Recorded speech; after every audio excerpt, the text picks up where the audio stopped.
Welcome to Band Talk with Charlie Mangini and friends.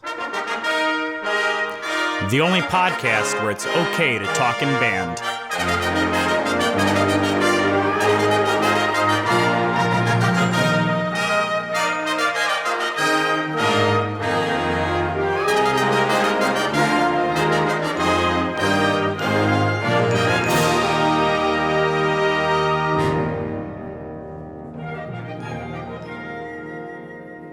On this podcast, you will be able to hear conversations with some of the greatest names in wind band conducting, composing, and arranging. We'll also visit with great college, high school, middle school, and elementary band directors to get their thoughts on various aspects of being a band director.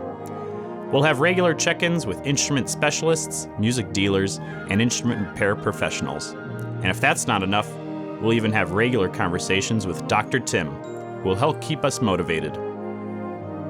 That's Band Talk with Charlie Mangini and friends. And now, here's Charlie. Welcome to Band Talk with Charlie Mangini and friends, and this, our 37th podcast in the series. It's always a pleasure and an honor to be with you, and if you are a long-time listener, or if this is your first time, welcome. I am happy to have you with us for another fun conversation.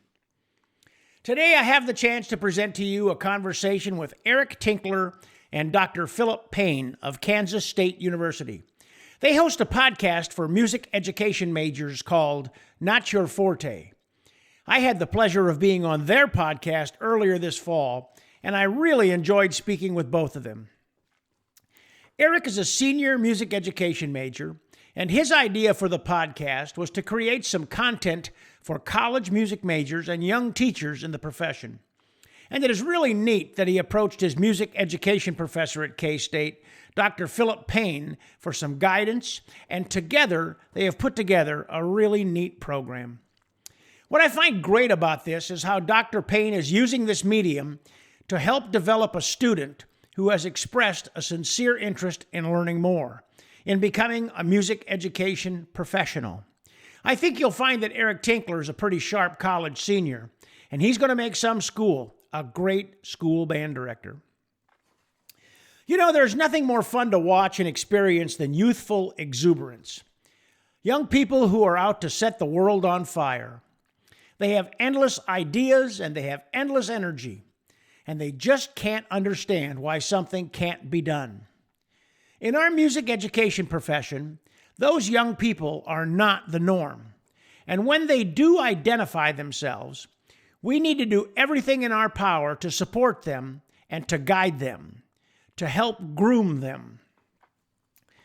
I was watching a National League football game last night with a team whose quarterback is identified to be a star. He was signed to a professional contract worth over $100 million. And right now, he just cannot get the job done. He currently leads the league in the number of times he has been sacked, and it is apparent that he has lost his confidence. As I listen to sports talk shows, this topic has been coming up as well. Without a good offensive line to support him, he becomes a sitting duck, someone who will experience getting hit and getting hit way too often. And when that happens, that confidence disappears. And with that confidence disappearing, so does that talent. You know, the same is true in teaching and in preparing the next generation of great music teachers. We have to have someone with that youthful energy. And when we do, and if they're not groomed or they're not guided, then we have someone that will be a sitting duck. They face rejection, not because someone told them they couldn't or that it was wrong. No, they face rejection because someone was not there to recognize an ability or a talent that this person had, and not only recognized it, but provided gentle guidance and support along the way. In a sense, that person or persons serve as an offensive line that protects them from getting tackled too often, from losing their confidence. There are many young teachers in the field, and they need help. Not in terms of do this or do that.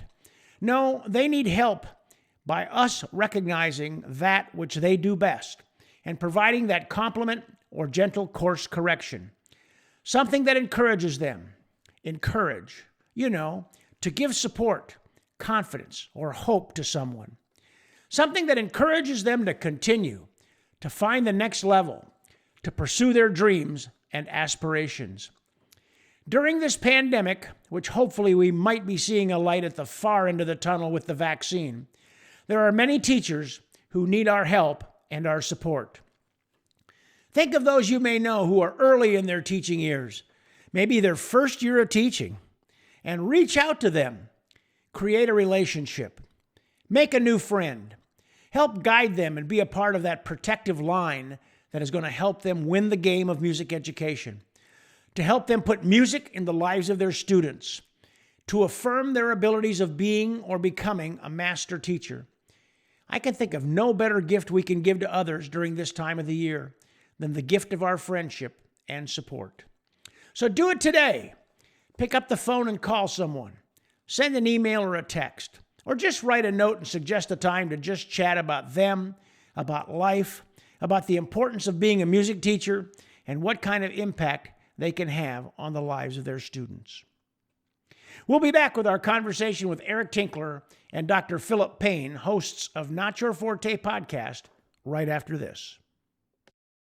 This is Drew with thepodcastingstore.com, your one-stop shop for everything podcasting and remote learning, and a proud sponsor of Band Talk with Charlie Mangini and friends. Listen to what we've been working on in this clip from our podcast. So something that I've been giving a lot of thought to recently is how do you select the gear that you need to get your message out?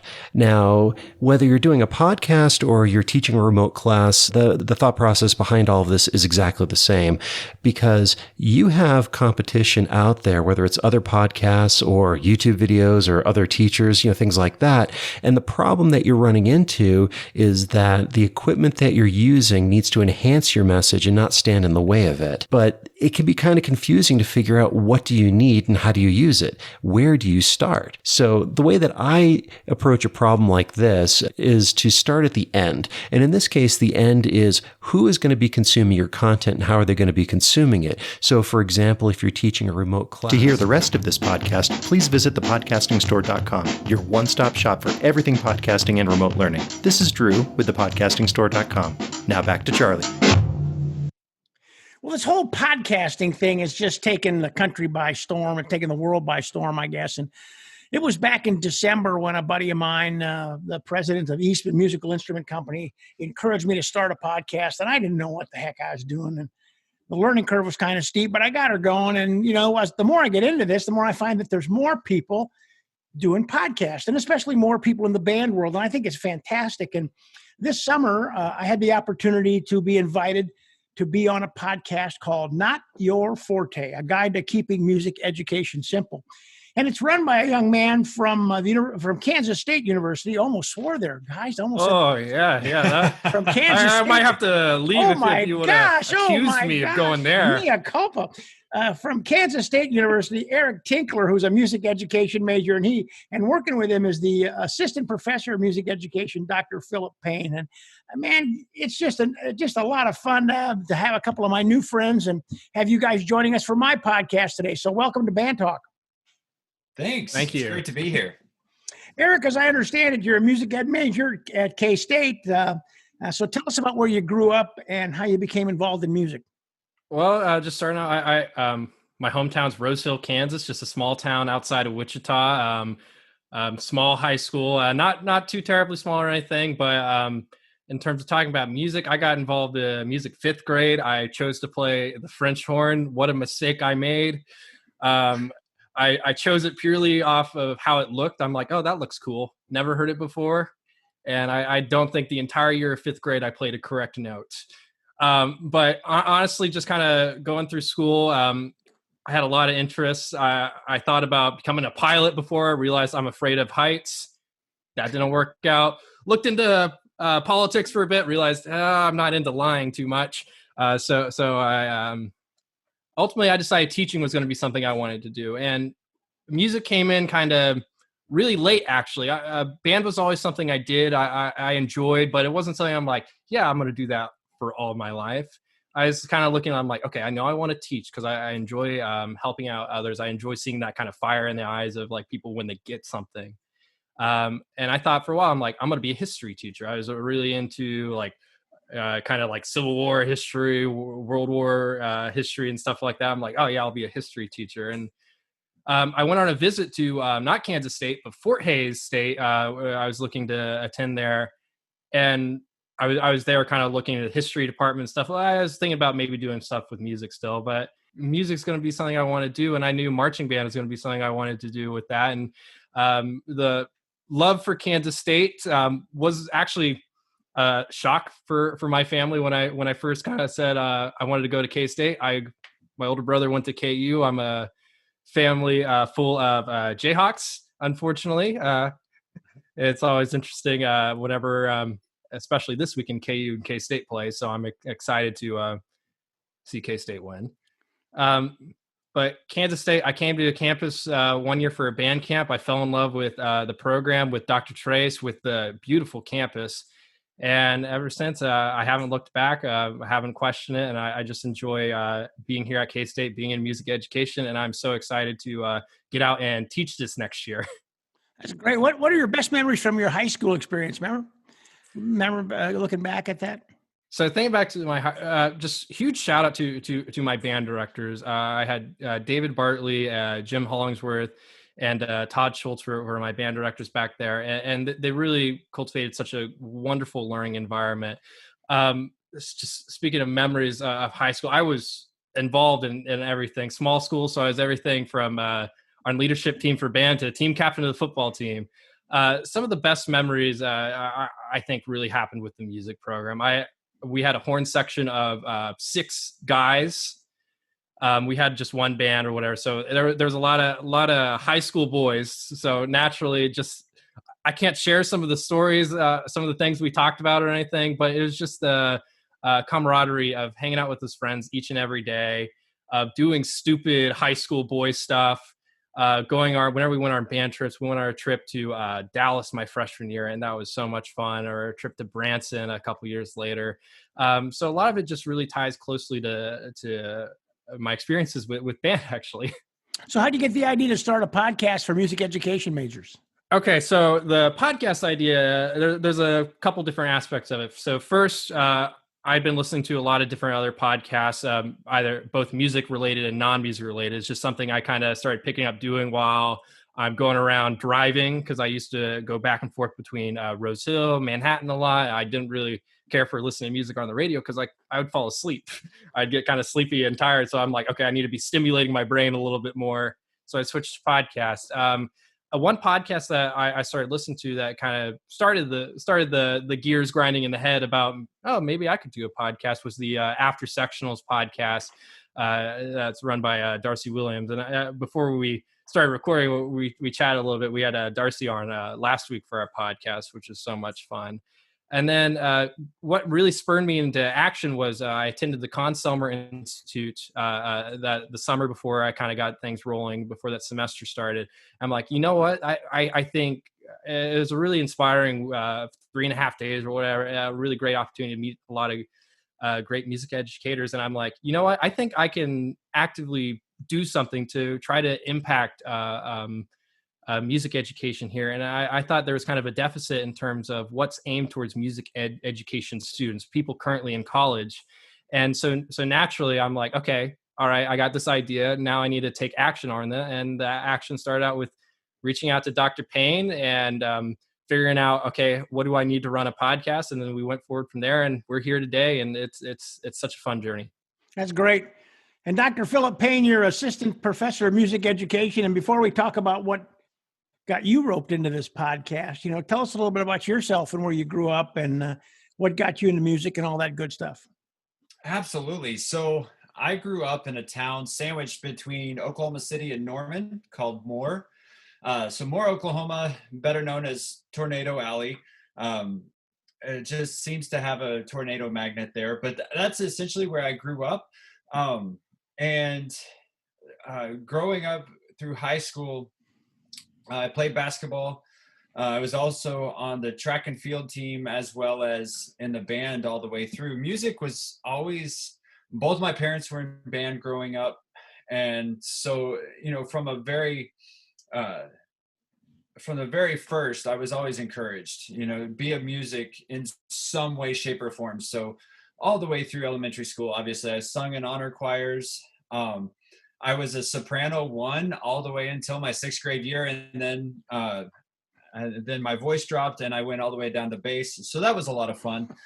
But when I decided to join band, I really wanted to be percussion.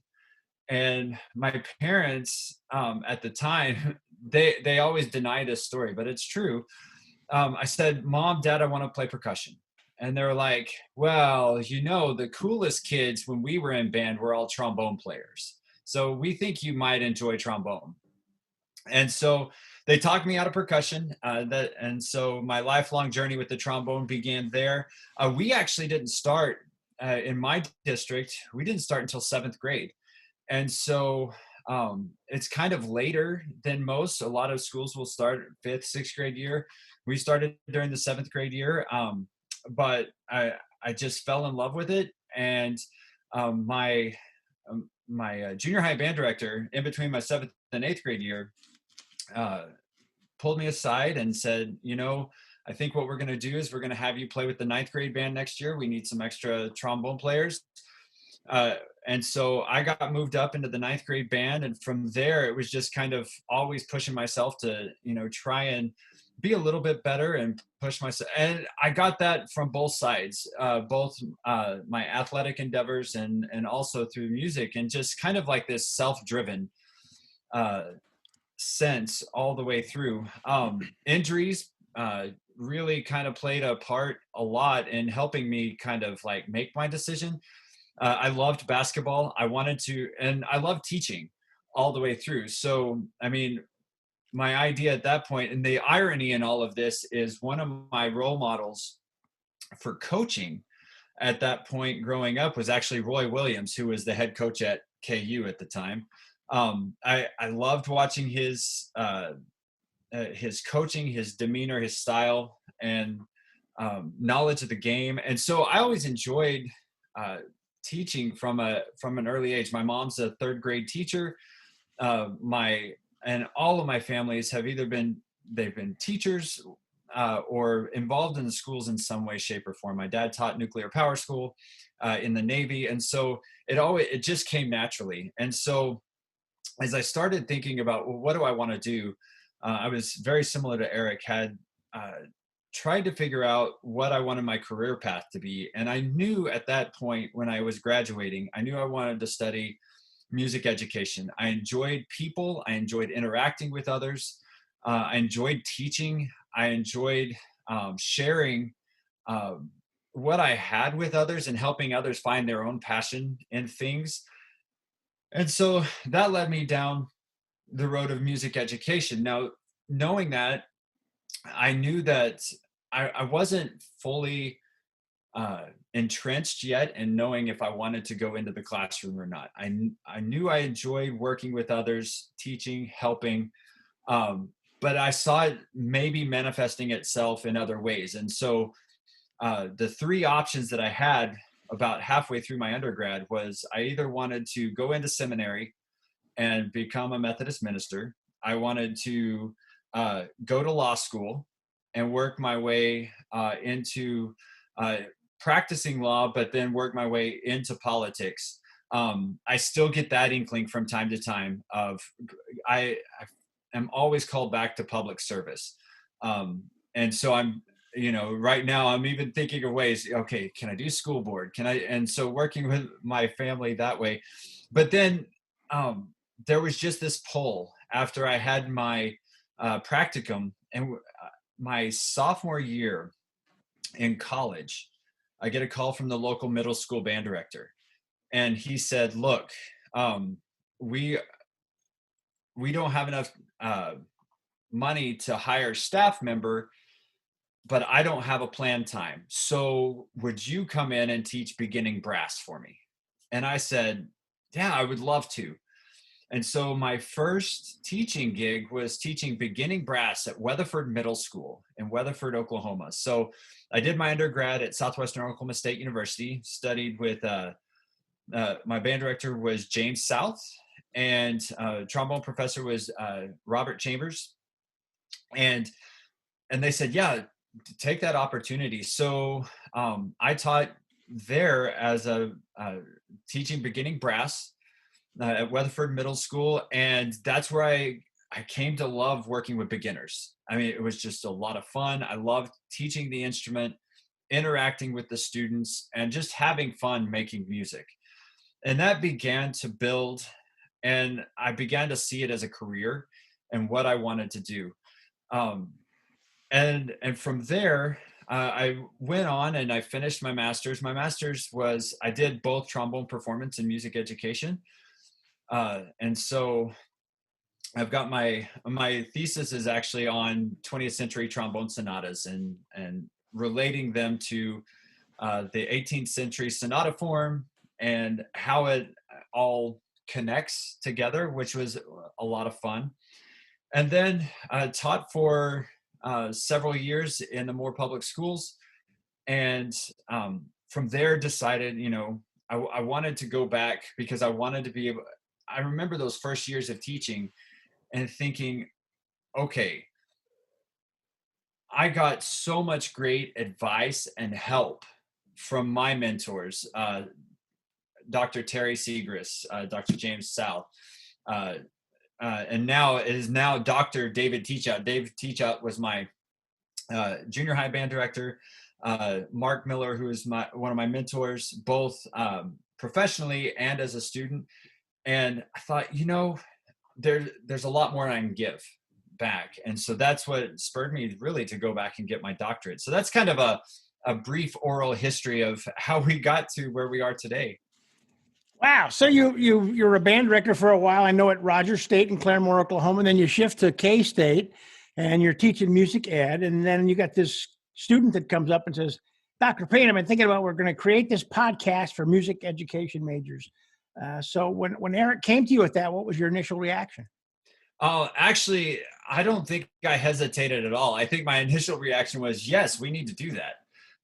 Because number one, part of my role here at K-State, so it's multifaceted. So I'm the chair of music ed. So I basically oversee the curriculum and try and identify where our strengths and weaknesses are as a program and what we need. I'm also the lead advisor for all of our undergraduate music education majors. So I get to see all of them from the time that they're a freshman, first semester on campus, up until the point where they walk across the stage with their bachelor's degree. And there are points, and in fact, I just had this conversation, and as Eric can attest today, of every student that goes through the program, there are these peaks and valleys that occur. And to know that you're not alone is so important. And the idea that we've all gone through this before, but that we have a support system that knows, okay, yes, I can empathize. I know what you're going through. Here's how you address that. Here's how you can face that and know that you've got support behind you. And what better way to do that than to hit the airwaves and be able to try and saturate a podcast with all of this information and be able to share it more than just within the confines of my office or the confines of our courtyard downstairs where I might just have a passing conversation with a student. We can be able to bend the ears of so many others. And not only that, I think one of the most profound things that I've experienced through this process actually is the interactions that I have with practicing teachers. I've had several that have responded to some of the posts that I've shared of recordings or of episodes, and they said, this is exactly what I needed to hear at this time. Thank you so much for doing this. I wish we would have had this when I was going through school. But the overall sentiment is that even as practicing teachers, we need these reminders. we need these reminders that we're not alone and that people are struggling every day. And there are these peaks and valleys even after you graduate. Once you graduate, the stress doesn't disappear. The peaks and valleys don't disappear. They just present themselves differently. And so we need to know that we are our greatest asset when it comes to being able to empathize and share and show support with each other. Yeah, that's right on. That's exactly that. We need it now more than ever. Well, Eric, you mentioned you got the idea when you're doing Conselmer Institute, and you launched this thing in September of 2019. How steep was the learning curve to get all the equipment and get this baby up and running? I remember the first episode of the podcast that Dr. Payne, we were sitting in his office with one computer. I had purchased one mic, which I had done very little research into. And we're just like, all right, let's just hit record and let's go. Oh my gosh. And the microphone was set up on a piano bench. And so we've got it balanced there. And then we're trying to run it through GarageBand. And we're like, well, yeah, I think that's going to work. So yeah, I definitely have listened back to some of the first couple episodes. I'm like, oh goodness, why did anyone listen to this? but and that's part of the experience though of doing anything new. And for anyone who's looking to ever doing anything, whether it's a podcast, whether it's whatever that they haven't done before, don't be afraid of doing it, and don't be afraid of it not being good when you first do it. We're talking about a lot of things with music here. You're not going to be good when you first pick up your horn. You're going to have to figure it out. You're going to have to practice, and you get better over time. It's not instant. Oh, I'm great at podcasting now. So it's definitely been a process to figure out how to do it better, to kind of listen. I think this is going to be one of the most useful things for when I'm teaching, because I have become very aware of how I speak, and for better or for worse. But yeah, podcasting is kind of like learning music. There is no perfect immersion point. Just start somewhere, and and you're going to learn from it. I look back at my very first one in March, and it's had the most listens of all of my podcasts, and it's the absolute worst one, fidelity wise and everything like that. But well, what the heck, they'll get through it. So Dr. Payne, I trust that you're making Eric do all the heavy lifting. Is that right? I think so. One of the things that it's been a shared governance thing from the technical aspects. I basically defer to Eric through all of that. So I let him kind of walk through the process as we have expanded into getting guests. And as he and I have started to talk about different parts of the show, I've been able to help out a little bit more as far as being able to reach out and have people join us. But in terms of the heavy lifting of the day-to-day operations, absolutely. Eric is fantastic on top of everything as we go through and making sure that we've got all the equipment, got everything lined up. And wherever I can help and step in and ease some of the load, I do that, especially this time of semester where things start to pick up a little bit. I'll be able to step in and help. But ultimately, I think Eric said it best. There's a lot of things that you learn about yourself through this process, and that you learn about communication, that you learn about organization. And then honestly, what's going to pay off there is the technological education that he's getting, the organizational education, the basically setting up, like when we go in and we talk about a season, he's already thinking like a teacher from the perspective of, all right, when I go in as a teacher and I've got to pick my 4 performances for the year, what music are we going to cover? What styles do I want to hit? What are the weaknesses of my group and how are we going to improve those? What are the strengths so that I can highlight my strong players? And then how are we going to meld all of these together into great performances while improving the musicianship of our individual musicians within our groups? We use the same skill set and the same knowledge and all of that, putting together seasons for an episode. It's just in a more compact style. And I think being able to think that far ahead and outside of the box is a great skill for young teachers. And so this has really been able to put that under a magnifying glass. And some of the conversations we've had, I mean, starting with going through 7 Habits this summer with our book talk, and then season 4 starting to talk about pedagogy and how do we apply what we learn in methods courses in the real world, has been absolutely fantastic. And so I know that's a long answer to a short question, but yeah, he takes, a good 80%, and I just chip in where I can to make his life a little bit easier. But this really is his brainchild. That's great. And Eric, what's been your biggest takeaway from doing the podcast? I think the biggest takeaway from this is the community of music education is such a small, wonderful community. Very, very, not often is it where I reach out to someone to where they're like, oh, no, I don't want to do this at all. It's either like, yeah, let's do this. Let's figure out a time, where it's like, I don't have the time for this right now, but I'd love to be on there some other time. I've had the opportunity to speak to some of my heroes in music education. So having you, Dr. Mangini, on, having Dr. Tim, Paula Kreider, all these different big names that you see on your textbooks and other things in music education. In 5th grade, I was working out of Essential Elements. So I didn't know what the names of the people on there were in 5th grade, nor did I care in 5th grade. But it's just such a small, wonderful world. And that's what I tell to everyone who are my peers right now. I'm like, reach out to people. If you want a question answered, if you want to learn something more, shoot an email, send them an email, find a way to contact them. Because the worst that happens is you just don't get a response. It's like, oh, well, just keep moving on. But on the other hand of that, you can start up a network of communication, and then you have this great figure to help guide you, to help support you.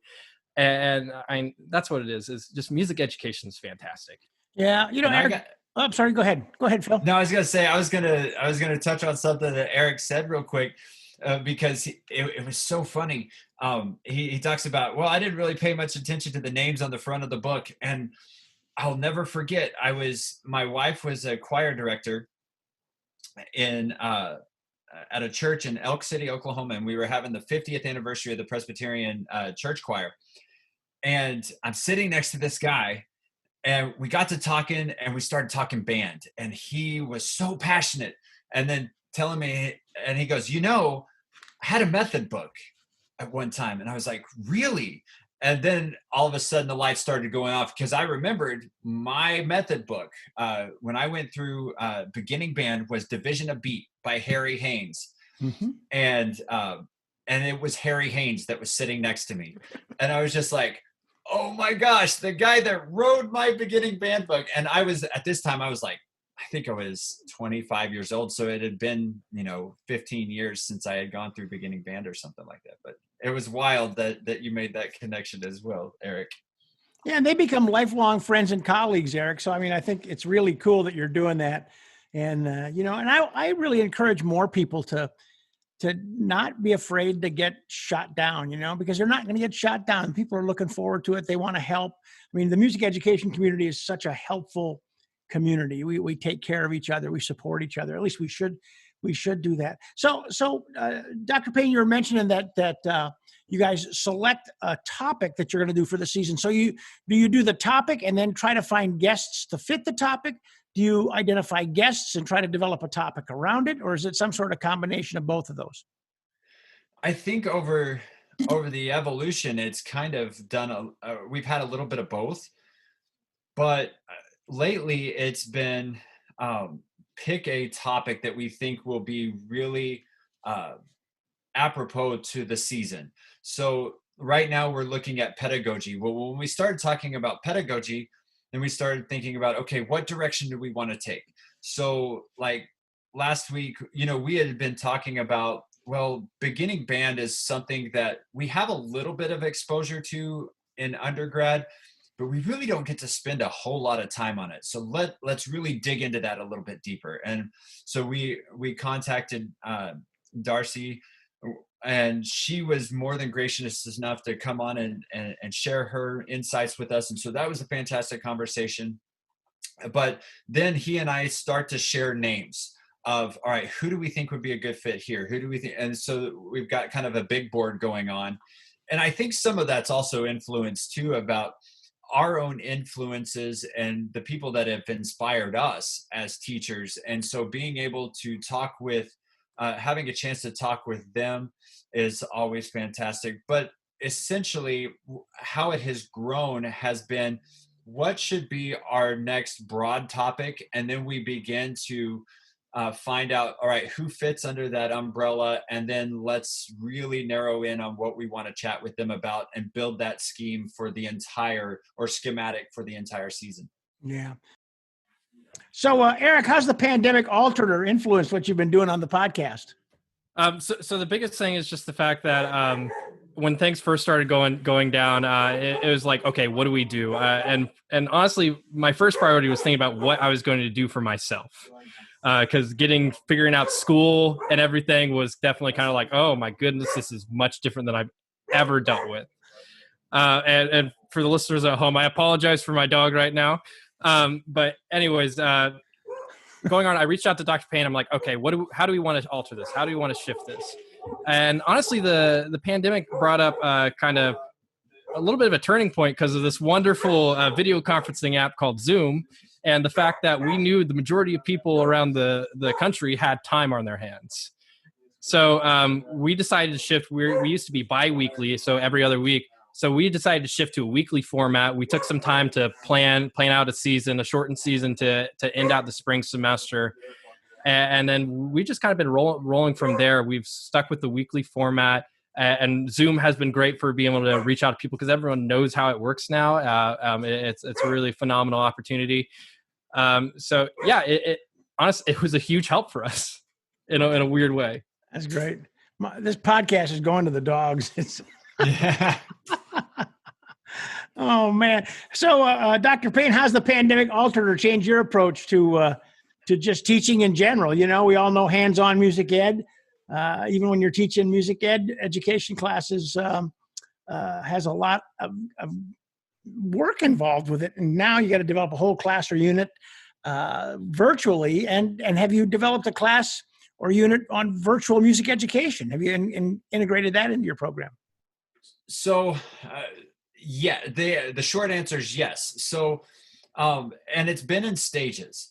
So in the spring, when we first shifted to online teaching, number one, the focus was the safety and well-being really of the students, and trying to figure out, okay, they are going to be shifting an entire schedule into a compact amount of time. So as a teacher, the first adjustment that I make is I said, okay, we have 8 weeks left in this session.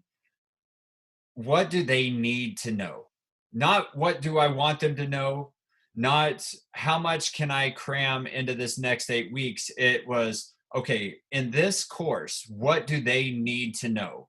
And once I whittled it down to there, then I started thinking, okay, we could spend a whole lot of time on Zoom and it may or may not be effective. So I want to have Zoom be a way for us to be able to just connect weekly so that we can see faces. And this was the time of the lockdown, so people weren't really moving around a whole lot. And so we used that time to be able to have face-to-face meetings. In between, I set up, experiences for them that would be helpful and would provide some good discussion questions for us to be able to interact with on a weekly basis. How that evolved during the summer, my summer master's program, we normally will bring in the students for a 1-week residency. And so this is primarily with grad students. And one of the things that I did there was I completely refocused our intro to grad studies because one of the skill sets there that we're starting to look at is how do you research, how do you find articles of interest, and how do you begin to put these together in whether it's academic writing or writing papers, so on and so forth. And so I reframed our entire final to be, I want you to research online and virtual learning, best practices, most effective approaches, what it would look like in the music classroom, and begin to fuse those together and develop a fully online music course. And so getting them to think outside of the box in that manner I found to be really effective. And really the feedback I got back from the students uh, was fantastic as well, because they were like, we needed this ability to be able to just sit back and reflect on what happened over the spring. Move forward into the fall. Now going in, we knew that there was a good chance that much of this was going to be online. And I think while it's not a positive, one of the strengths of what has emerged from this pandemic is the fact that as music educators, we've been able to really focus and center on what our philosophy of music education really is. Why do we teach music to our students?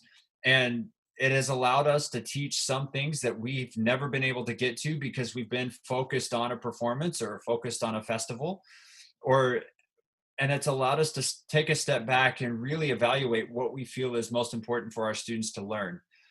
As far as this year, I really worked to flip my classes so that we could have more value in the time that we are on campus together. And so it's much more active based once we're in class together, as opposed to necessarily a lot of,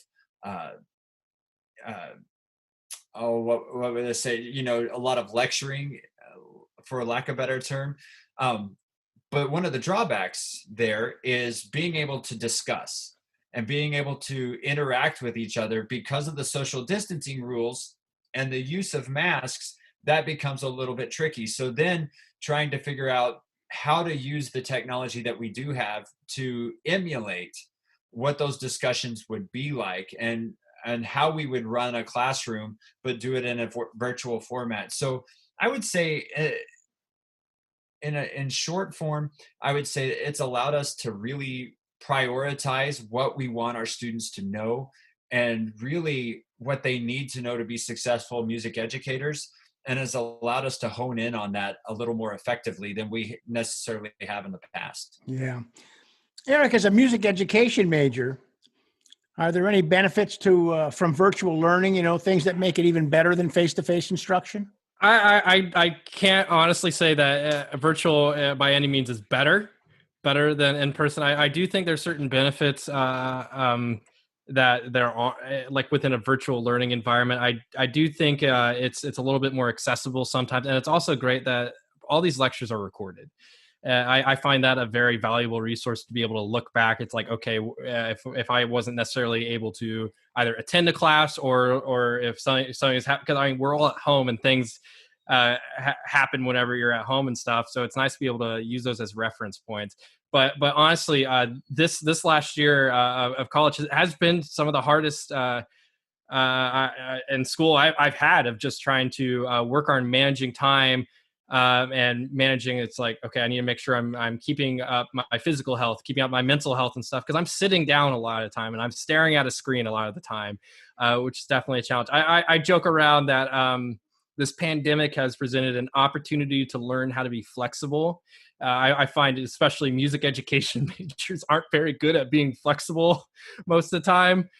So it's a steep learning curve. But I'm ready for when things get back to whatever the new norm is going to look like. Yeah. And how about you, Dr. Payne? I mean, any benefits that you've experienced or any limitations that you see? I spoke a little bit last time. Some of the benefits, I would say, from a teaching perspective, it's allowed me to get a better grasp of what I truly find is important, and really how to convey that more effectively to the students. One of the things that I've noticed is, because of the way that I've restructured some of the work, the students are more reflective. They have more connected responses. Not that they didn't in the past, but their ability to interact with the content has shifted, at least anecdotally in my courses. And so that's been a pleasant surprise. I would say the limitation, and I know this is shared with everyone else, but there is such a human element to education. This ability to be in person, especially with music, the ability to make music with one another is so powerful. The ability to teach someone music is so powerful that eliminating that human contact is very difficult. The the spending of time on screens is not a substitute for human contact, and so that and in some ways really wears on the person mentally more so than necessarily going from class to class, because we're not changing space, we're just changing, the face in front of us. And so that I find that to be troublesome in some ways. And I think from a teaching perspective, um, I think as professors, we're trying to recreate some experiences the best that we can, knowing full well that we can't get the best option available. So we're picking kind of like the best of the rest, if you will, of what we have available, and we're just going to have to go with that and try to make that work as we move forward. But there's not a great answer right now, and so I think there's some lessons to be learned from that, especially in the education world, is that we're not always going to have the best technology. We're not always going to have the best musicians in our group. We're not always going to have that. We're always looking for ways to adjust, and I think in some ways this is preparing us for preparing our students to be successful in the classroom in some ways. But there's also the same way that the big talk right now with public schools is this idea of the achievement gap, of that students just aren't going to be as far along as they were. We're going to see that as these teachers go into the classroom for the first time. There is going to be a steeper learning curve for these first year teachers that are entering that experienced the pandemic and went to all virtual learning and didn't have the advantage of having those hands-on interactions with students. And so we're going to see that. And I think as professors and music teacher educators, we need to be aware and stay vigilant on being able to say, all right, how can we help? How can we build that bridge to help you climb that steep learning curve a little bit easier, more efficiently, and effectively? That's great.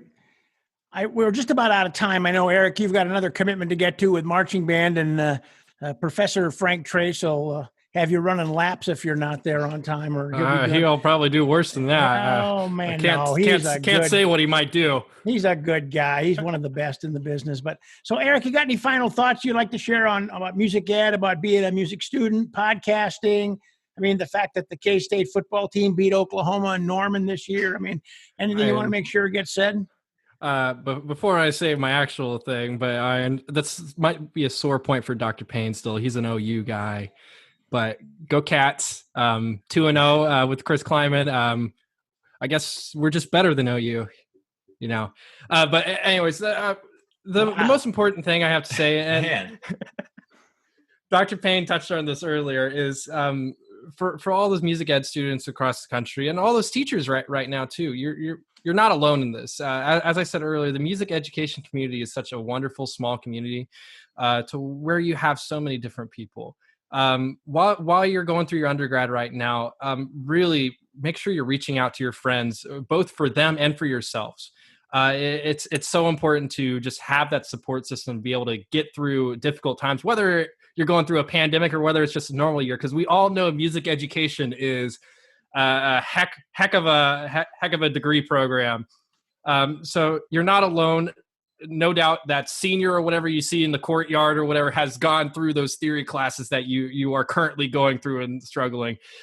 someone who's just recently graduated out of teaching, reach out to them. They went through that same thing of having to design those units, design those lesson plans, and they have more experience right now. Just don't be afraid to reach out. This is not something that you have to do alone. This is definitely not something you should ever do alone. Trust your support system. And just one last thing, trust your professors. Reach out to your professors. They, for the most part, have gone through the same thing as you as well. It's kind of a pay it forward kind of thing is what music education is. And that's what the great educators in this field do, is they continue to pay it forward to where students like me can be inspired to want to be better music educators, continue to advance music, and then once again, pay it forward. Pretty wise words from a guy that just trashed his professor about being from Oklahoma. I mean, he remember, Eric, he's still got a grade he's going to put on a card for you. So, that, and it's going to be a red mark because he's from Oklahoma. So you got to be careful of that. But seriously, Dr. Payne, Phil, if I may, it's got to be very rewarding to have a student that has this kind of global vision to help with the music education profession while still a student. How does that make you feel to be teaching a kid like Eric and having students like that are so excited about music education? Well, it's extremely fulfilling, because one of the things that I share from the first time that they set foot on campus as freshmen is, part of my job is to, number one, make myself obsolete. And number two is we have and the way that I frame it is that the classroom is often seen as a game board. And we've had 18 years to perfect our roles as a student. And I have 4 years to help you flip the switch and to see that game board as a teacher. And so one of the things that I would say is having Eric come to me with this idea is fulfilling from the fact that he's seeing the classroom differently. He's seeing the profession at a more global view than some practicing teachers. And so what that does for me is that gives me confidence. Number one, obviously confidence in Eric, but confidence in that, continuing to nurture this program is going to continue to develop those kind of thinkers and those kind of problem solvers. And I think that's, as a teacher, those can be our strongest assets, the ability to think outside of the box, to be able to problem solve, and to be able to do that on our own, and to be able to know when to reach out and who to reach out to and how to build a network. All of those skills are so critical in being successful in this profession that, building that network ends up building the safety net below us. And so it's extremely gratifying, and I'm proud of all the work that Eric has done. And I just can't wait to see where it goes. It's exciting because I think he and I have talked a little bit about the student teaching experience, the first year teaching experience, and what this podcast is going to look like as it moves forward. And I'm just really excited for how it's going to develop. That's fantastic. The podcast is called Not Your Forte, a guide to keeping music education simple. Eric Tinkler and Dr. Philip Payne of Kansas State University. Guys, it's been an honor to have you on my podcast, and I was honored to be on yours earlier this summer. So take care and go Cats, right? Absolutely. Yep, go Cats. Thank you so much. Go Cats. Thanks for having us. My pleasure. Take care, guys. Hope to see you soon. All right, see you soon. It's great to hear a student and a teacher work together, especially on a project that can have such great impact in our profession. I just love Eric, and I love his optimism, that youthful exuberance I talked about earlier in the podcast. And I love the line he said that the pandemic has presented us an opportunity to learn to be flexible. Isn't that the truth? And we got to remain flexible in all what we do, because when we're flexible, we can adjust to meet the needs of our students, just like Dr. Philip Payne has adjusted to meet the needs of his student, Eric Tinkler. It's a good relationship. It's a model for many of us. Well, that's Band Talk with Charlie Mangini and friends. We'll be back with more conversations. But for now, this is Charlie Mangini saying, Thanks for listening. Thanks for listening to Band Talk with Charlie Mangini and Friends. If you would like to send a question to Charlie or have a comment, please send an email to bandtalkcharlie@gmail.com. We hope you will let your colleagues, students, and friends know about Band Talk with Charlie Mangini and Friends. Thanks for joining us, and we look forward to being with you again soon.